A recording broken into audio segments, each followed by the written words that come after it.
Hello, ladies and gentlemen. It is Friday. It's Chat with Mac, and we're here just happy because this week has been another grueling week. Nadeem, how you feeling, boss? Hey, pretty good, pretty good. Can't be better. Yeah, Great, yeah, great day out there. It rained this morning. It kind of cooled off, but it's great right now. yeah. It is. It's great. No humidity, no heat, just nice, cool weather. I'm loving it. Yeah, yeah. So we want to talk a little bit about in theme with the whole October and Halloween thing, scary stuff that happens, especially when you're not prepared for it. In terms of your applications, backup things of that nature. So, me and Nadine were talking, and I can remember actually just recently, I when for those of you that probably heard, I do a lot of crypto stuff, and their biggest thing is backup your passwords. It's heavily secure, heavily encrypted. They give you like 12 words that you need to back up. And as we speak right now, I have a online virtual wallet that I can't get into because I did not back up any of my passwords. Oh And no. I am legitimately freaking out because I thought I did and I can't find it anywhere. And if you know anything about a virtual wallet as it pertains to crypto, when those passwords are gone, it's a done deal. It's It's a it's done deal. gone. Yeah. Yeah, it's almost like Yeah. it's almost like you you did a heist and you hid all the money in a cave somewhere, and now you forgot where that cave is. That's You it. don't even know That's what it. part of the world that cave is in. So without that key, it's done. Well, that's where I am right now. I can't remember where I had that key, and right now this wallet is, and Well, it's hopefully, kind of driving me nuts. hopefully there's not a lot of money in there. No, no, it's an up and coming coin that I was like, okay, well, let me get ready for it, and Mm-mm-mm. I don't know what's gonna happen, but so we could take my unfortunate. Hopefully, it becomes there's a silver lining to it, but my unfortunate happening, bring that in the area of technology, business, day to day business, as far as people, let's just be honest, trying to be cheap with how they make sure, one, they're secure, two, they have backups, and it comes and bite them in the butt, really bad. I wanted you to kind of talk about that because, in my phone calls, I hear that day in and day out. Oh yeah, we have something, it works well for us, and then all of a sudden they're like, damn, I probably should have went with the other solution instead, So let's talk about that when it goes bad and you don't have a backup for it. Right. So, before I get into the story that I want to talk about in theme with Halloween and all that. Um, at the end of the day, the service that you're getting what you pay for. Yeah. So a lot of times, customers will say, "Oh yeah, well, but we're paying, $1,000 a month, and you're coming in at $2,000 a month," and it's like, the $2,000 a month is not the same service as $1,000 a month. I mean, so service providers, they don't just pull a number out of thin air and figure, okay, today I'm going to charge this. It doesn't work like that. If your Mm, service is not on par with what you're charging customers, you won't have customers for very long. And after being in business for over 20 years now, there are certain things like when I'm in a meeting with a customer and the customer says, "Oh, we have, let's say, 50 users, and we're only paying like $1,000 a month for service," then that tells me two things immediately. Number one, the customer's not telling me the truth, or number two, a lot of times this is what's true is the customer does not know what they're spending on IT. yeah. They think they're spending less, but in fact they're spending a lot more. So that takes me into this scary story. Since Halloween's coming up, so let's talk a little bit about a scary story. So this is a customer that has offices in multiple cities, and we maintain some of their networks, and then He has another company that does all their financing, and they have, their QuickBooks and all of that. So probably a couple of years ago, the customer looked at the backups for QuickBooks. We gave them some info on that, around that, and the customer decided it was so much cheaper to use Intuit backup, Intuit Online Backup. Now here's probably why the customer thought this way, because Intuit is the manufacturer of the software, QuickBooks, and if a backup service is from Intuit, it's something they can rely on and it works, right? The service that we offer it's a managed service. In other words, we don't want the customer and manage anything or make sure backups are happening and backups are good and they're restorable. We do all that heavy lifting for you. All you do is tell us what needs to be protected and we make sure it's protected. The backup from Intuit is a little different. It's just a service. It's like a tool. It's like, they hand you a hammer and you're on your own. You can hit your finger with it or you can hit a nail with it. Right. And that's what happened in this case. The customer just ended up hitting their finger with it.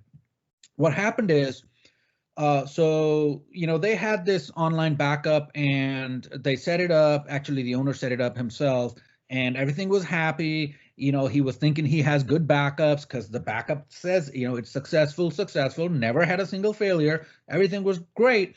Until one day, his machine that QuickBooks was sitting on, something happened to it, and he needed to go and restore, build the machine up and restore from online backup, right? No big deal.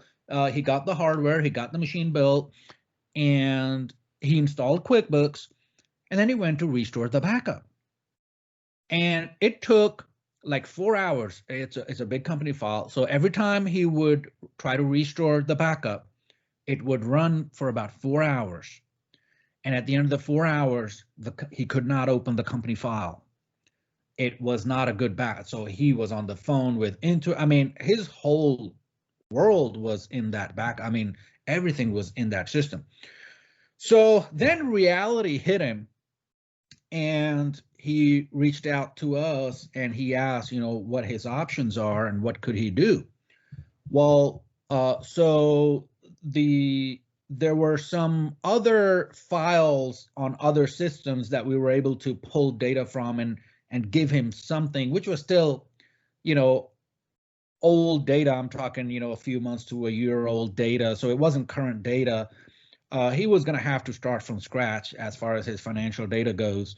The backups were just useless. The thing about QuickBooks is, it's good when you're small, and that's why a lot of small businesses use QuickBooks. Is that's what they start on. It's easy to use, but then you hit a certain wall after you grow to a certain point, and after that, every little thing is like pulling teeth. It just gets harder and harder, and like exponentially harder. So in this case, the customer reached out to Intuit, make any headway. Basically, Intuit support threw up their hands and says, well, that restore is happening, but it's not a usable restore. They don't have a restorable backup of his company file. He thought he had good backups because the servers are saying it was good backups. And then so he's thinking about, well, what legal action can he take? Well, there is none. There is none because there's no guarantee on this backup service. It's offered as a service from Intuit, but read the final print. They have no obligation to restore stuff for you. So if it's not restorable, it's not on them. So basically, this company, which is a well-known company, Intuit, was selling a service to customers when it was not restorable. Basically, they were charging you for something that's not there. Right. Wow. So then, finally we got this company file going. It had old data in it. It wasn't very, very new data, but then, the customer reached out to us and says, well, now that we're doing this again, I want to make sure I have good backups. So And that's when we set him up on our online backup, the the service that we have. There are a few things in QuickBooks that you have to understand to be able to back up QuickBooks. Number one is you cannot directly back up QuickBooks by itself. So in other words, so the QuickBooks file, the QBW file, if it's running, if you have QuickBooks installed on a server, you cannot simply make a copy of that QBW file and expect it to work, because there's a database manager running on that server machine where the QuickBooks company file is, and that database manager keeps a lock on that company file. So as long as that lock is there, you cannot make a copy of that file and expect it to work. Wow. So there's a few things that you have to do. Either you have to set QuickBooks, the client application, to do a backup at a certain day or time, or you have to stop the database manager on the server, and you can do this via scripting. So you stop the database manager, you make a copy of that QBW file, and then you start the database manager again. So it's not a like you click here, you click there, and boom, it's done. It's not as simple as that. Now, the issue with QuickBooks is if there is any transactional data that's not matching up. So I'm not talking about corruption in the sense that you cannot read data in the file, but if a transaction does not match up someplace, if you set QuickBooks backup within QuickBooks program itself, it will fail if it finds some transactional data that's not matching up. And that's when you have to do a verify on the data file and fix whatever issues that exist in that file. And it could be as simple as, one of the transactions, it got disconnected from the parent transaction. So now there's this just transaction just hanging out there, and it needs to be matched up with something. The problem is you set up a backup, an online, a local backup in QuickBooks. And then the day you set it up, everything is good. And for a few months, it might be fine. And then one day, this one transaction, is not linked anymore. And for whatever reason, something happened. And, this one transaction is now sitting out there disconnected from its parent. And now QuickBooks backup is going to fail. Now, you may not even know that because you have set QuickBooks to run the backup, let's say, every night. You come in the morning, you work, and that's it. I mean, you don't know that the backups are failing. Right? So that's the problem with QuickBooks, is you have to really understand how the system works to be able to back it up properly. Backups are only as good as if they are restorable, right? If a backup you cannot restore, then it's useless. So from time to time, I always urge everybody, you need to, if you don't have it as a managed service where there is some kind of process that restores and then reads the restored data to make sure it's readable, do it manually. Manually restore a file or a few files and make sure you can read those files, because otherwise you're in a situation where you may think you have good backups, but when it really hits the fan, and usually it's like some sort of a disaster happened. Like in this case, it was hardware failure. So first of all, the customer has to deal with this hardware failure, scramble and get all this hardware ordered. And then once they get the hardware ordered and get everything set up, now they find out they can't run the restore. I mean, that's like a double whammy. So, when this customer reached out to us, he was ready to pull his hair out. He was like, I just can't take it anymore. Why doesn't stuff just work? And my deal with him is, you get what you pay for. I mean, it's, when you sign up for that online, and I asked him, I was like, well, why did you sign up for Intuit Online Backup? Because it was cheap. And I'm like, well, there's your answer. There's your answer right there. Yeah, exactly. These systems nowadays are so complex that they've evolved over years and years. QuickBooks is one of those systems where it's a it's almost like a necessary evil for small business, right? Especially companies that grow real quick and then they hit that upper threshold of QuickBooks, and now just running transactions through QuickBooks takes longer. Now, granted, Intuit has made a lot of enhancements on the back end, but still, the issue is the way the data is handled in QuickBooks. It's not suited to very large data files. So if you have a lot of data in QuickBooks, if it's just gonna get slower and slower over time. It's not like a Oracle or Microsoft SQL Server based application where you can throw as much data at it as you want and it's not gonna matter. It's not gonna have any issues. It's not like that. Um, but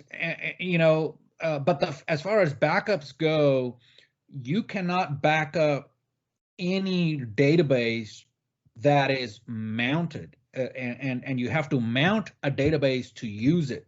So now that's like a catch 22. You have to mount a database to be able to use it, and you cannot back it up when it's mounted. Well, how do you back it up?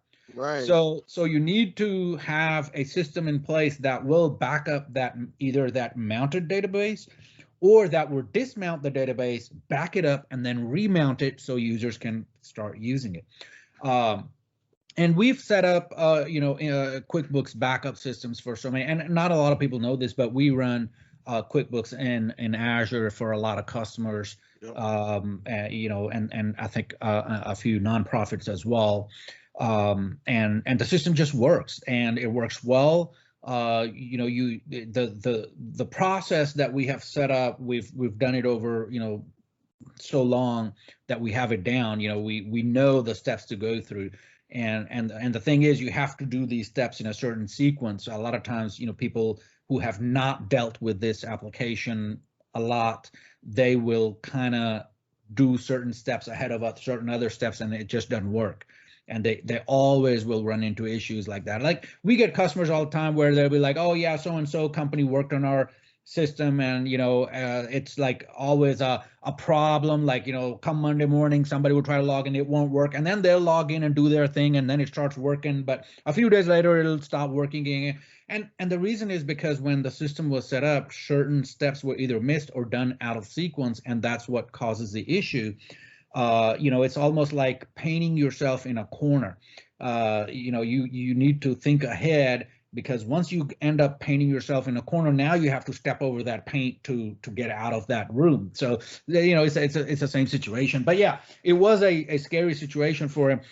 The good thing is that now this customer is on a good backup system, and it's a managed service where we back up, we restore, we make sure the data is restorable. And the best part is, if his hardware fails now, we can restore that data to any machine anywhere, or we can spin up a machine in the cloud and get him access to it.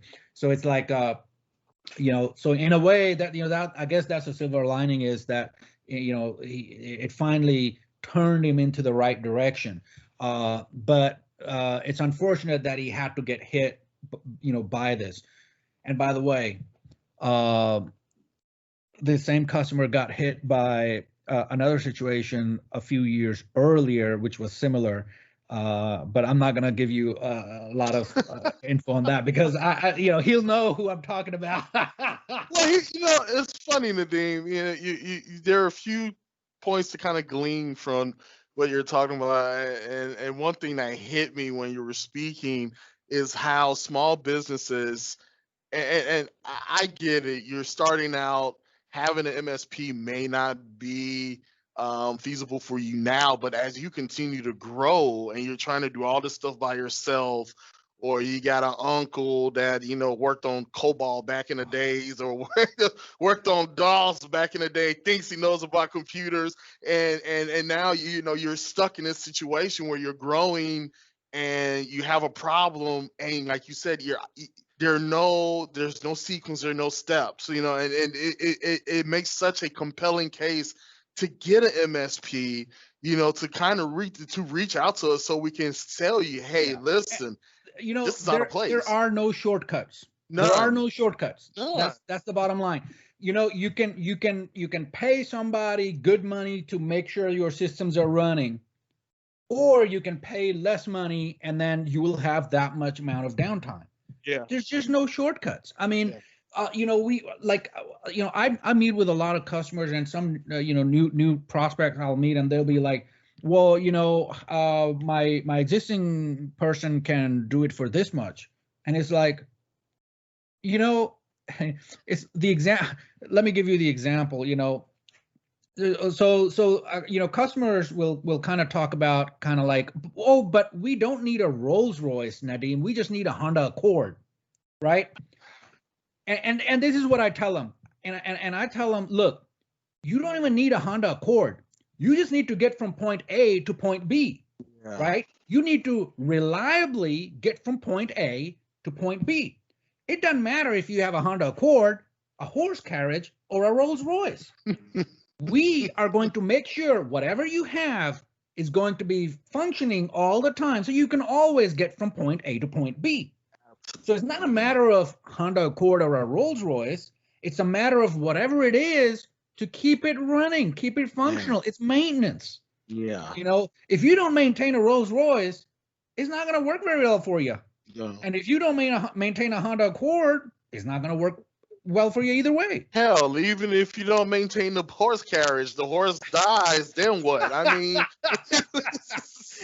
exactly. So when I'm meeting with customers and they give me that analogy, oh, but we don't need this Rolls Royce. I think what you're offering is a Rolls Royce, and it's like, not really.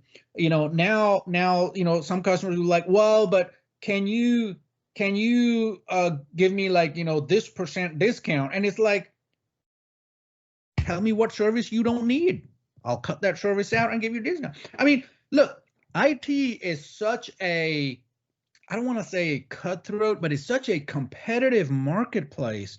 And I didn't even know this until I got involved with the auto workshop, right? So, I mean, we did it to ourselves. It's our fault. IT people did this to themselves. They got into a price war and they kept discounting, trying to undercut the other guy. And eventually now we are where we may have, 10, 12% profit margin. Look at the auto business. I mean, auto parts, 150, 160% profit margin. How did that happen? Yeah. I mean, so it's like, the system that's running the backbone of your company is running at 10 to 12% profit margin, and a car that you get, just transport is running at 120, 140, 150% profit margin. I mean, it's just crazy. And then, so when I talk to customers and they say, oh, can you, shave this much off, or can you give us this much discount? We run so lean that we cannot just, I don't have enough, I'm not making enough money to where I can say, okay, I'm going to give you a 10% discount. If somebody's coming in at a lower cost, then they are not giving you something. You're not getting something. Absolutely. Nobody's going to pay to maintain your network. Nobody's going to pay out of their pocket to pay to maintain your network. And it's that's just the way it is. But sometimes it's interesting to talk to people about this and talk about these different scenarios. And at the end of the day, after after we make these huge investments on our back-end systems, I mean, our cloud infrastructure, our investments in just people, I mean, just hiring good people, our investments in the MSP platform. After so much investments, it's running at such a low profit margin. We don't have the luxury of saying, okay, I'm going to give you a 20% discount or a 10% discount just out of thin air. We have to take something out to give you that discount. Now, discounts do happen. Like a lot of times, for example, Microsoft will give us a certain discount on a certain piece of hardware, and we'll pass that discount to the customer. And like the case just happened. Just a few days ago, a customer reached out to me and says, "Hey, I want to get some Microsoft Surface hardware. Can you quote me so and so price?" And in the process of quoting it, our system checks it with the online store as well. I saw that the Microsoft online store had a $200 discount going on. So that discount is only on their retail side. We don't get that discount. So I was like, look, I can sell you this hardware, but it's not gonna have this $200 discount, or you can order it from the Microsoft store and you can get this $200 discount. Now, or a better option is you can go to the Microsoft store, get the $200 discount, and then for extended warranty, come to me because I can do that better. So and I don't have a problem with that. It's like, our profit margins are so thin that we cannot just one day wake up and say we're going to give you a 10% discount. There is no profit in that. Then might as well be out of business. But I don't have a problem if I do see some place offering such discounts, and Microsoft can't afford to do these kinds of discounts because there is quite a bit of margin between the development cost, the actual hardware component cost in a piece of hardware versus the sale price. So there is some margin there, especially as you go into the higher end machines. That there is some margin, and you can look online and search for profit margins on like iPhones or MacBooks or Apple's or Microsoft Surface devices. Those companies can afford to give you 5-10% discount, still make about 10-12%, and still stay in business doing that. But when it comes to services, it is we are running on volume. That's what we're doing, especially MSPs. MSPs are running on volume. If your calculation is wrong, we are doing so much volume that if your calculation is a little bit wrong, it is not very forgiving. The end result is not very forgiving. So if you make a mistake in pricing a certain service, even 10 cent lower than what it should be, it can come and bite you to where you will be struggling to stay in business. Fortunately, we've been around for long enough where we've kind of learned, and some of the things we learned the hard way. I mean, some of the things we thought were good, but they were not, and we're still learning. I mean, there are new technologies coming out. There's a lot of R&D going on. There's a lot of new development happening. Kind of the example of.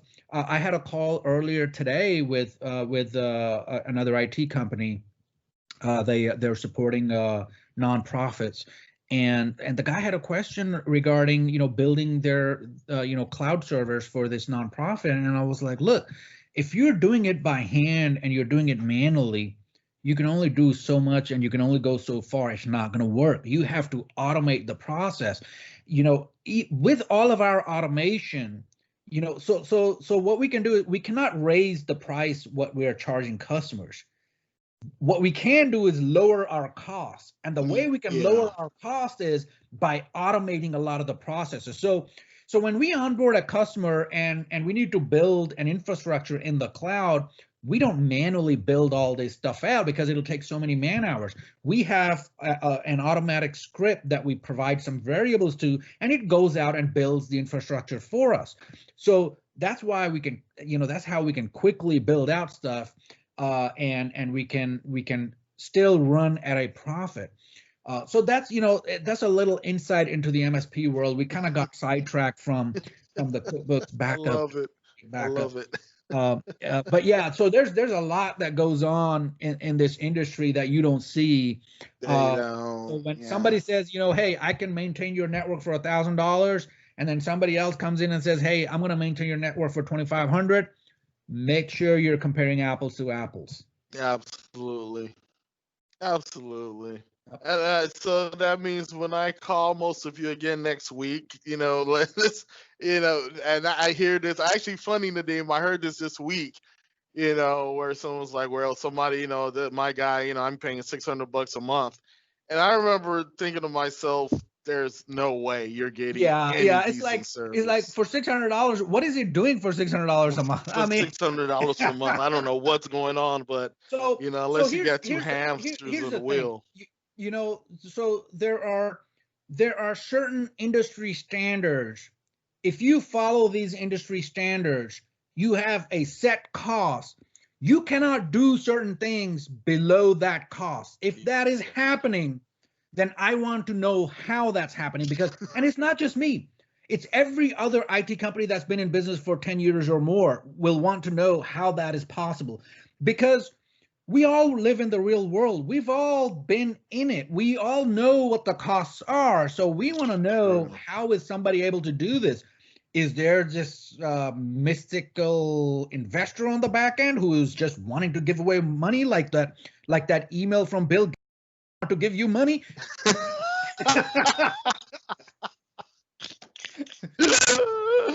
Oh man. Yeah, it doesn't happen. I mean, these things are, like, in my mind, I've done this for so long. In my mind, it's like 1 + 2 = 3. It's as simple as that. Yeah. You cannot tell me 1 + 2 = 5 in your case because you're special. I Yeah. know something is wrong there. So, and people try to do that sometimes, and I can see through them. A lot of times people will, I mean, there's been instances where a prospect will just make up a number and say, "Oh no, but we're paying this much," and then I'm like, "Show me, how are you paying this much for this type of service? It's not possible. I've done this long enough to know it's impossible. I don't want to say not possible, it's impossible." Right. Folks, go back. If you have these contracts, and if you think that you are paying less than the market rate, there's a reason for that. You're not Yeah. getting what the market offers, or what the market has to offer. So make sure you are getting the right stuff. I mean, we go into businesses where like they will say, "Oh, well, but we're only paying $1,000," and then finally we talk, and they onboard with us, and we find out what they were getting for that $1,000. And it's not a pretty picture.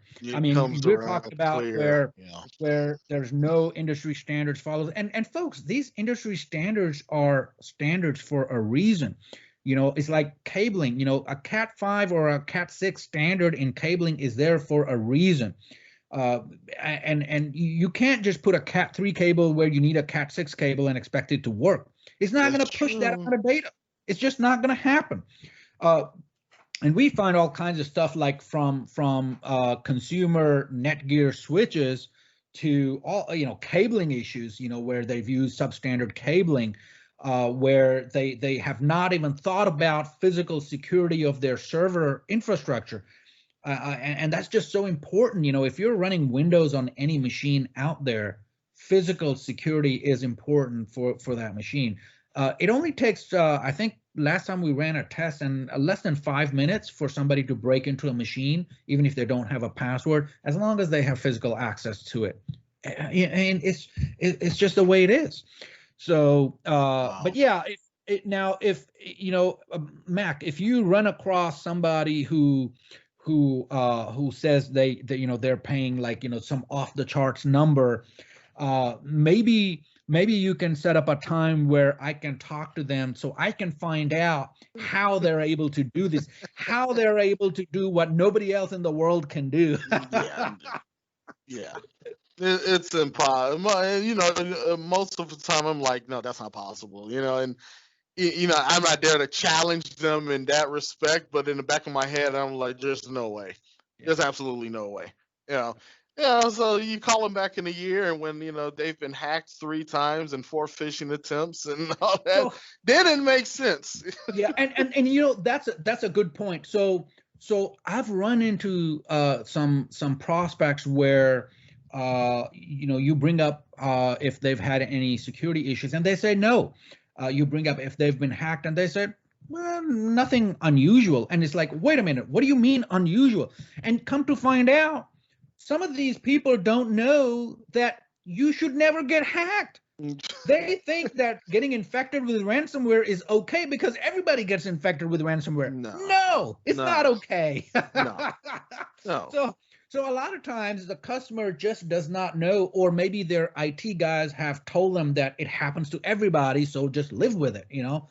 It just but you know, at the end of the day, it doesn't hurt to get a second opinion to find out what the reality is. You know, a reality Exactly. check is always good. You know, if Ah, I'm if you know if a certain industry is not my prime target, that's not what I do day in and day out.